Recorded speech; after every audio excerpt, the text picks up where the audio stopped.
Hello, എൻ്റെ outdoor വാക്കിങ്ങിൻ്റെ video നിങ്ങളെല്ലാവരും കണ്ടിട്ടുണ്ടെന്ന് വിചാരിക്കുന്നു. ഇത് ഞങ്ങളുടെ വീടിൻ്റെ തൊട്ടടുത്തുള്ള ഒരു ചെറിയ പാർക്കാണ്.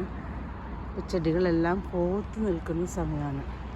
ഇവിടെ ഇരുന്ന് ഇതിൻ്റെ അടിയിലിരുന്ന് റിലാക്സ് ചെയ്യാൻ നല്ല കംഫർട്ടബിളാണ്.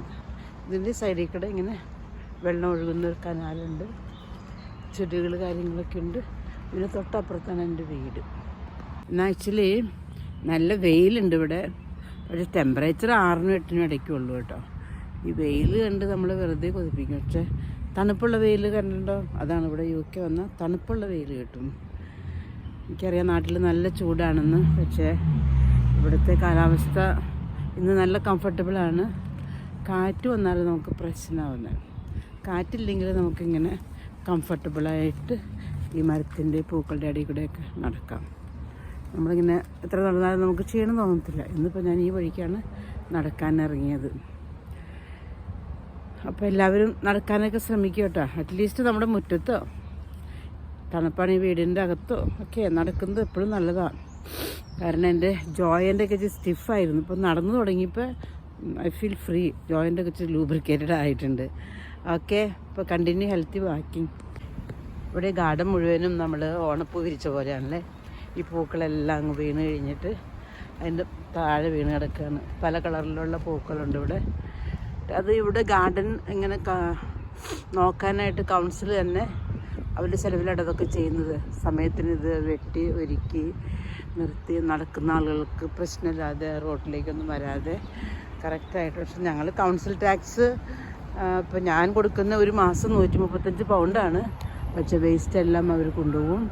എല്ലാം വളരെ ഭംഗിയായിട്ട് നീറ്റായിട്ട് ചെയ്യും. റോഡെല്ലാം അടിച്ച് തൂത്തിടും. പിന്നെ ബിന്നൊക്കെ ഇങ്ങനെ വെച്ചാലും അത് അവർ എംറ്റിയാക്കും. പക്ഷേ നമ്മുടെ നാട്ടിൽ എന്താ പ്രശ്നം? ബിന്ന് വെച്ച് നിറഞ്ഞൊഴുകിക്കൊണ്ടേയിരിക്കും. ഈവൻ ഇപ്പോൾ വിദേശത്തുള്ള ആളുകൾ വരുമ്പോൾ പുറത്തുനിന്നും പേപ്പർ വേസ്റ്റ് ഇടാൻ താല്പര്യമില്ലെങ്കിലും അവർക്ക് വേറെ സ്ഥലമില്ല ഇടാൻ. ഞങ്ങളൊക്കെ വണ്ടി തന്നെ സൂക്ഷിച്ചിട്ട് വീട്ടിൽ കൊണ്ടുപോയി കളയുക ചെയ്യാം. അപ്പോൾ അതുപോലെ വേസ്റ്റ് ഇടാനുള്ള സൗകര്യങ്ങളെല്ലാം അവിടുത്തെ ഒരുക്കണം. കുറേശ്ശെ ഇടയ്ക്കിടയ്ക്ക് ഇരിക്കേണ്ടത് എടുത്ത് കളയണം, അത് മെയിൻറ്റെയിൻ ചെയ്യണം. എന്നാൽ നമ്മുടെ നാട് കുറേ നീറ്റാവും. അത് മാത്രമല്ല കൂടുതൽ ആളുകളെ അട്രാക്റ്റ് ചെയ്യും, കൂടുതൽ ടൂറിസം ഉണ്ടാവും. അപ്പോൾ നമ്മൾ കുറച്ചും കൂടി നല്ല ഹോസ്പിറ്റാലിറ്റി ഉള്ള നല്ല ആദ്യത്തെ മര്യാദയുള്ള ആളുകളാണ് കേരളത്തിലുള്ളവർ. എന്നിരുന്നാലും നമ്മൾ അതിഥികളെ സ്വീകരിക്കാൻ നമ്മുടെ വീടും നമ്മുടെ നാട് നമ്മുടെ വീട് പോലെ കരുതിയെല്ലാം വൃത്തിയാക്കി ഇടാൻ പറ്റുമല്ലേ. അപ്പോൾ ആരും വേസ്റ്റൊന്നും പുറത്തൊന്നും ഇടാതെ വേസ്റ്റൊക്കെ ഈ വേസ്റ്റിൻ്റെ ഇവിടെ ഇപ്പോൾ ഒരു 3 മീറ്റർ കൂടുമ്പോൾ ഈ ബിന്ന് വെച്ചിട്ടുണ്ട്. പിന്നെ ഈ ബെഞ്ചുകളിങ്ങനെ ഇരിക്കാനൊക്കെ ഒരുക്കിയിട്ടുണ്ട്. അതിൻ്റെ അടുത്തും ഈ ബിന്ന് വെച്ചിട്ടുണ്ട്.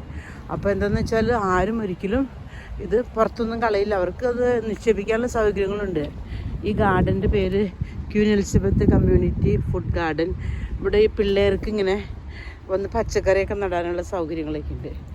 കൊച്ചുങ്ങളൊക്കെ പാർക്കിലേക്ക് കൊണ്ടുവരും. എന്നിട്ട് കുറച്ച് സ്ഥലം അവർക്കായിട്ട് ഒഴിവാക്കി വെച്ചേക്കാണ്. പിന്നെ പ്രാവുകളൊക്കെ വന്ന് ഇവിടെ നിന്നുള്ള പ്രാണികളെയൊക്കെ കൊത്തി തിന്നുകയും ഒക്കെ ചെയ്യുന്നുണ്ട്.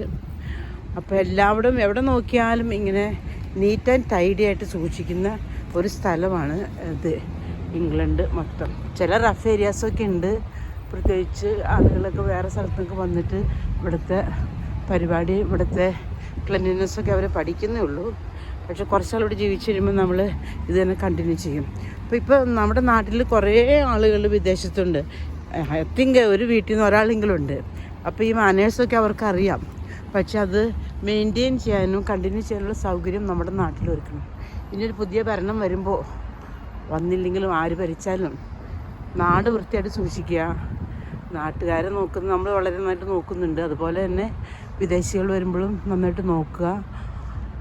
അപ്പോൾ നമുക്ക് കൂടുതൽ ടൂറിസം ഉണ്ടാവും. അപ്പം ഇങ്ങനെ പിന്നെ what ever you get chance enjoy outdoor walking.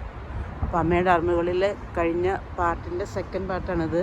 ഇവിടെ എല്ലായിടത്തും ഇങ്ങനെ ചെറിയ ചെറിയ ഗാർഡനും കാര്യങ്ങളൊക്കെ ഉണ്ട്. നമുക്ക് നടക്കാനും ഇരിക്കാനും, കുറച്ച് നടന്നു കഴിഞ്ഞാൽ മടുത്തേയും നമുക്ക് ഇരിക്കാൻ പറ്റും. അങ്ങനെ പിന്നെ ചെറിയ ചെറിയ ബുഷൊക്കെ കാണില്ലേ, ഇതിൽ കാട്ട് മൃഗങ്ങളൊക്കെ ഉണ്ടായി കാണും. മുയലോ അണ്ണാനെ കുളിച്ചിരിക്കുന്നുണ്ട്. അപ്പോൾ അവർ ഒരിക്കലും മുറിച്ച് കളയില്ല, പക്ഷേ മെയിൻറ്റെയിൻ ചെയ്ത് നിർത്തും. അപ്പോൾ ഇതാണ് ഞങ്ങളുടെ വീടിൻ്റെ അടുത്തുള്ള പാർക്ക്. അപ്പോൾ ബൈ ഫോർ ടുഡേ. വേറൊരു പോസിറ്റീവ് തോട്ടുമായിട്ട് ഞാൻ അടുത്ത ദിവസം വരാം. Be happy, enjoy your day. Life is nothing but a joy if you know how to enjoy it. Bye bye. God bless you all. ഇത് ബ്ലൂ ബെൽസ് എന്ന് പറയുന്ന ഒരു ചെടിയാണ്. ഒരിക്കൽ അതിൻ്റെ വിത്തിട്ടാൽ പിന്നെ ഒരു അടുത്ത വർഷം 10 എണ്ണവും, പിന്നത്തെ വർഷം 20 എണ്ണവും, പിന്നത്തെ വർഷം ആ ഏരിയ മൊത്തം ഇവർ ഇൻവേഡ് ചെയ്യും. പക്ഷെ നല്ല വാസനയുള്ള ഒരു പൂവാണ്. അത് ആദ്യം തണുപ്പ് കാലത്ത് ആദ്യം ഉണ്ടാവുന്നതാണ്. പിന്നെ ആരും ഇതിന് പരിചരണമൊന്നും കൊടുക്കണ്ട, ഇതെല്ലാം ഇങ്ങനെ തന്നെ വളർന്നോളും. അപ്പോൾ ചില ഏരിയയിലൊക്കെ ബ്ലൂ ബെൽസ് മാത്രം ഇങ്ങനെ നിന്നിട്ട് മൊത്തം ഈ നല്ല ബ്ലൂ കളറിൽ നിൽക്കുമ്പോൾ നല്ല ഭംഗിയാണ് കാണാനായിട്ട്. അപ്പോൾ കുറച്ച് സ്ഥലത്ത് നിങ്ങൾക്കധികം സ്ഥലങ്ങൾ സൗകര്യങ്ങളൊന്നും ഇല്ലെങ്കിൽ പോലും ഉള്ള സ്ഥലത്ത് എന്തെങ്കിലും ചെടികളോ പച്ചക്കറികളോ ഒക്കെ നട്ടിട്ട് അതിൻ്റെ നമ്മൾ ഓരോന്ന് വളർന്നു വരുമ്പോൾ അത് വലുതാവുമ്പോൾ നമുക്ക് ഭയങ്കര സന്തോഷമാണ്.